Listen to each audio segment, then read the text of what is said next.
પણ 80 વર્ષની માં ઘરે હોય ને એમ કે તમે બધા જાઓ મારે નથી આવવું, તો બાપુ ડેલાને તાળું મારો કે માં છે ને ભલે ઊભી ન થઈ કે એની કોક આવશે ને તો રાયડું પાડશે ને તો પાડોશીમાંથી આવશે. બાપુ જીવતા નરને મહાપુરુષો એટલે કહે છે કે જાગતા નરને સેવો. આવા કોક જાગતા સંત પુરુષો હોય ને એની પાસે કંઈક બાપુ જીવનના રસ્તા બાપુ મળી જશે, જીવનના કંઈક સવાલના જવાબ મળી જાય. મંદિર છે, મૂર્તિ છે, ખોટી છે એવી મારી વાત નથી, પણ તમને કોઈ પણ બાપુ દુનિયામાં ઉપાધિ હોય અને મરવા તમે જાઓ અને સંતની પાસે જાઓ ને એટલે સંત એમ કે બટા બે દી અહીં રોકા, એ કાળનો વિહામો થઈ જાય ને તમારે બાપુ કાળ વિયો જાય. મંદિરમાં તમે જી આવે ને પછી મૂર્તિને આમે એમ કહો મારી વહુ કંદડે જાય, છોકરા કંદડે છે, હું આજ મરવા જાઉં છું, એમ કહેવાનો બે દી રોકાય. એટલે કહે છે બાપુ જાગતા નરને કંઈક સેવજો. ભૂખ્યો માણા આવે, હું તો આવે અનકોટ પૂરે ને અનકોટ, મને એમ થાય કે ભગવાન જેથી ખાવાનું ચાલુ કરે તે પછી જો અનકોટ જો કોઈ પૂરત મને કહેજો. ઝોપડામાં રહે છે એવડા એમને કોઈ દેખાતું નથી, ઓલો નથી ખાતો અહીંયા તમે અહીંથી ઓલા બેનું બેઠા અહીંયા હોય લાઈન કરી હોય. અમારે તો આટલી વાનગી હતી પણ એમાંથી ખાધી કોઈ એક જલેબીનું ખોસડું જેથી ઓછું થાય અને જો કોઈ અનકોટ પૂરત મને કહેજો. ઓલા ખાવ ખાવ કરે છે એને દ્યો ને ભાઈ આને કાંઈ. અને આ અખિલ બ્રહ્માંડનો માલિક બાપુ આખી દુનિયાનું કીડીથી માંડીને હાથી સુધીના પેટ ભરે એને તમે હું ખવડાવવાના હતા ભલામણા. ઓલા હમણાં શ્રાવણ મહિનો ગયો ને, શ્રાવણ મહિનામાં તમે જુઓ ને ભોળાનાથ શોખે ચોખ્ખું દૂધ લાવીને આમ, હું તો અહીંયા અમારે અહીંયા મંદિર છે ને અહીંયા બાપુ મેં બાપુ આ દૂધ બધું જાય છે ક્યાં, એ મને કે ગટરમાં. તમે ભોળાનાથ કાંઈ તમને કહેતો નથી.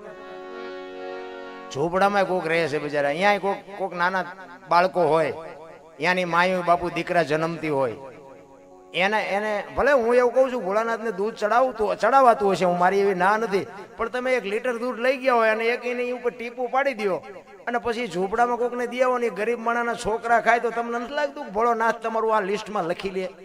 નથી લાગતું? એ હુજતો જ નથી. મને એમ થાય કે આમ તમે જુઓ ને તો શ્રાવણ મહિનામાં તો આમ બહાટી બોલાવે ગટર જતી હોય ચોખ્ખે ચોખ્ખું દૂધ. આપણે હું તો એમ તો ઓહો ભક્તિ ફાટી નીકળીશ આમ તો જો. ખોટું છે એવી મારી વાત નથી, જે કરતો હોય કરજો, પણ મને આમ અંદરથી એવું લાગે કે કંઈક આમાં અત્યારે તમે જો કથા ને ભજન ને ધૂન ને માંડવા ને પ્રતિષ્ઠાન મંદિર ને આમ એવું નથી લાગતું કે આખી દુનિયા તમને કોઈ વેરાગમાં ફાટી જાય? તો હું એમ કહું છું કે આટલી બધી ભક્તિ થાય છે તો પછી આ બગાડ કા નથી અટકતો? બગાડ એટલો કે આ ખૂન ને મારા મારી લૂંટ ફાટ ને આ શેડતી કરવાની બેનું દીકરી ઉપાડી જવાની, આમાંથી કાંઈ ઘટ્યું હોય તો મને કયો. આટલું તો આપડા ગઢ કરીએ નહોતા. આ ખોટું છે એવું આપણે નથી કહેતા. લાખો રૂપિયાના માણા દાન આપે, 5-5 ગામ બાપુ ભેગા ધુમાડા બંધ જમતા હોય તો આ બગાડ નો અટકે સારું કમાલ નથી? કઈક ઊંધું થતું એવું નથી લાગતું મારી તો? કેવું કોને? ચિત્તની શાંતિ, મનની પ્રશંસા, દિલની દાતારી, ગુંગડાની રોજના ટાઢિયા તાવની ટાઢા એટલું માલિકોરથી આવે. આ સમજાય એવું નથી, અને સમજાઈ ગયું છે ને એનું કામ થઈ ગયું છે એમ સમજવું એવી બાપુ હેલી વાતે નથી.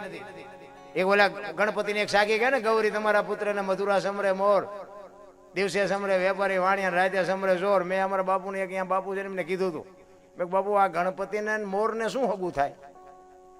ગૌરી તમારા પુત્રને મથુરા સમરે મોર, તમે બધા સાંભળી છે સાખી. મેં કીધું મોર ને ગણપતિને શું હગું થાય? આમાં મોર જ સમરે છે, બીજા કાગડા ને કોયલું ને કબૂતરા ને એ નથી સમરતાનું કારણ? મને કે તમે દરબાર ગાંડા વેડા કરો છો. એ કે મેં કીધું પણ આ બધા નથી કહેતા. મને કે બધા ડફોળ છે ને તમે ડફોળ જ છો. એ કે વાણી છે ને શુદ્ધ હોવી જોઈએ, વાણીની તમને ખબર હોવી જોઈએ કે વાણી શું કહેવા માંગે છે. એ કે એમ નથી, પણ એમ છે કે ગૌરી તમારા પુત્રને સૌથી સમરીએ મોર. 33 કરોડ દેવ છે ને એમાંથી તારા દીકરાને માં અમે પેલા સમરીએ મોર સમરીએ એમ છે. અત્યારે બધા કહે છે ગણપતિને સમરે મોર, ગણપતિને સમરે મોર. મેં ભલે સમરે ઈ બે પેલા ભાઈ ઉડી જતા. વાણીની જ મારા મારી. આપણે જો તમે કબીર બાપુની વાણી હોય ને એમાં નામાસણમાં આવે કહે કબીર સુનો ભાઈ સાધુ. અમારા ગુરુ મહારાજ ના પડતા હતા આમ છે જ નહીં. શબ્દની જ મારા મારી છે. શબ્દની ચોંટ લાગી જાય ને બાપુ એ દુનિયા છોડીને સાધુ બની જાય. કબીર અમારા ગુરુ મહારાજ કહેતા કે કહેત કબીર સુનો ભાઈ સાધુ એમ નથી. કબીર એમ કે છે કે કહેત કબીર સુનો ઓર સાધુ, હું જે કહું ને એ સુનો, સાંભળો અને એની સાધના કરો. હું જે કહું છું આ વાણી છે ને એની સાધના કરો તો તમને આની ખબર પડે. એ કે સાધુ પાસેથી તો મેં વાણી શીખી છે ને હું એમ કહું કે હું બોલું સાધુ તમે સાંભળો. પણ જ્યાં તમે સાંભળો એ સાંભળજો. બધા એ જ કે છે કહેત કબીર સુનો ભાઈ સાધુ, કહેત કબીર સુનો ભાઈ સાધુ, બધું આમ જ હાલ્યું છે. એક જગ્યાએ મેં ભજનમાં ગયા હતા, હું ભજન ગાતો હતો, વારું મારા વીરારે સંગ નો કરીએ નેસ નો, એક ભાઈ પૈસા મીડ્યા નાખો. એક ગામનો ભાઈ બંધ હતો ને મારી પડખે બેઠો હતો. મને કે દરબાર આ કોઈ પૈસા નાખે નહીં પણ નાખે છે. મેં ભાઈ બંધ કરવાનું કહેતો હોય તો આપણે બંધ કરી દઈએ, આપણે કઈ ગાવું નથી. એ કે ના ના એવું નથી, તમે ગાઓ. હું તો ગાતો હતો. પછી વળી ઘડીક ફરીને આવ્યો પૈસા નાખવા. પછી અમે આમ બહાર ગયા ને રાઉન્ડ પૂરો થયો એટલે ભાઈ આવ્યો અમારી ભાઈ. તો ઓલા ભાઈએ પૂછ્યું કે તું કોઈ દી પૈસા નાખ ને કેમ પૈસા નાખતો હતો? એ કે નાખવું જ તેના દરબાર કે મારા દુશ્મનને ગાળ્યું દેતા હતા મને મોજ આવી કે પૈસા ધીમા નાખતો. એટલે મેં કીધું ભાઈ હું ગાળ્યું બાળ્યું કઈ નથી બોલ્યો. મેં કીધું અરે કે બોલતા હતા મને ખબર છે ને. એટલે પણ મેં કીધું કંઈક મને સમજાય તો ખરો, મેં ક્યાં ગાળ બોલ્યો? મને કે તમે નહોતું કહેતા કે વારું મારા વીરા રે સગનો કોળી નીચનો? મેં સગનો કોળી નીચનો નહીં, સંગનો કરીએ નીચનો. નોખા પાડ તું વહા બીજાના ભંગવી નાખી. હવે સમજાય નહીં તો બાપુ ડખા નો ઉભા થાય. અને આમ જ આવેલું છે સાચું. બુદ્ધિનો વિષય જ નથી આ. બુદ્ધિ વિજ્ઞાનનો પૈસાનો વિષય જ નથી આ. તો બાપુ છે ને માણાની સવારામ બાપાએ કીધું આ દેહની દશા મટે ને પછી સમજાય. હું દરબાર ને હું પટાલ ને હું કોળી ને હું ભરવાડ બધા હો ને નાચ ચાલીને બેઠા આમ ગઈ નાખું તેમ કે કોઈને કોઈથી કઈ નથી નથી. પછી ઓલા ઘણા એમ કે કરે મારી નાખું જેલ તો મળદ હાટું છે. એ માલભાઈ જી આવ્યા એને પૂછો. એક બે મારા ભાઈ બંધ છે ને માલકોર થી આવ્યા છે. મને કે દરબાર આમ જો જે કે કરજો પણ બાકી આ ધંધો ન કરતા. મેં કીધું દાઈ તમને કહેતા દાઈ મેં પેલા ખેલ કર્યા હતા. માલભાઈ જીયા એને પૂછો ખબર પડે. ભાઈ અહીંયા કઈ આપડા હારા નથી કે રોજ આપણે ખાટલો ને ગોદડું પાથરી દે.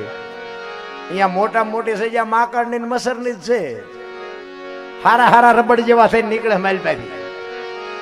કરવાના ધંધા કરાય, નો કરવાના નો કરાય. રામ એટલા માટે મહાપુરુષો એક દાસી જીવનની એક વાણી લઈને પછી મારી વાણીને વિરામ આપું. તમે બધા જો કે આપણે આનંદ કરવાનો છે. હજી એક ધરતી કપ આવવાનો છે. ધરતી કપ લાવવો છે આજ. દાસી જીવણ બાપુ ભીમ સાહેબ એમના ગુરુ 18મા ગુરુ મળ્યા ને બાપુ ભ્રમણા ભાંગી. કારણ કે ભીમ સાહેબ બાપુ જેવો તેવો મહાપુરુષ નહીં પણ છતાંય ભીમ મળ્યા ને 18મા ગુરુ હતા ને પછી બાપુ 18 ગુરુ કર્યા ને તારે બાપુ એનું જ્ઞાન ટોચે હોવા છતાંય કાંઈક ઘટતું હતું. અને એ ભીમ સાહેબ મળ્યા ને બાપુ પછી એને ભ્રમણા ભાંગી કે વાહ વાહ વાહ મારો ગુરુ વાહ. એટલે દાસી જીવણ એની વાણીમાં કહે છે, શું કહે છે?